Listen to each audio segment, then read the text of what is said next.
मैं नाम तो खैर हम लोग नहीं रखना चाहते हैं किसी प्रत्याशी को और किसी दल का, और या भाजपा के लोग जो लोग उपेंद्र कुशवाहा एनडीए के लोग जो आरोप लगाए हैं उनसे आप एक बार सवाल करिएगा कि 2014 से लेकर के 2024 तक, जो 2024 मार्च तक पवन जी भारतीय जनता पार्टी के स्टार प्रचारक रहे, क्या उस समय कोई अश्लीलता का आरोप नहीं था पवन जी?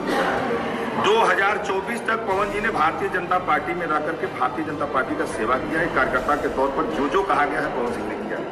पवन सिंह पे आरोप लगाने से पहले पूछना चाहिए था एक बार कि 80 सभा किए हैं। पावर स्टार पवन सिंह के टीम ने उपेंद्र कुशवाहा को दिया मुंहतोड़ जवाब। तो क्या है खबर इस वीडियो में हम जानने वाले हैं। तो वैसा अगर आप पावर स्टार पवन सिंह के सच्चे फैन हैं तो चैनल को सब्सक्राइब करके छोटा सा कमेंट जरूर करना और वीडियो आप पूरा जरूर देखिए। देखिए, पावर स्टार पवन सिंह के नामांकन की अगर रैली देखा जाए तो जितने भी विरोधी उस रैली को देख के बिल्कुल हैरान हो चुके हैं और उनको 100% ये पता हो चुका है कि इस बार हमारी सीट वो पावर स्टार पवन सिंह कब्जा कर चुके हैं और 100% पावर स्टार पवन सिंह सांसद बन जाएंगे।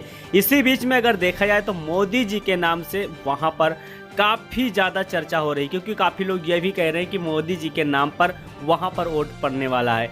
लेकिन मैं आपको बता देना चाहता हूं कि पावर स्टार पवन सिंह भी बीजेपी से अभी तक इस्तीफा नहीं दिए हैं और इसी को लेकर सोशल मीडिया में काफी ज्यादा चर्चा मचा हुआ है।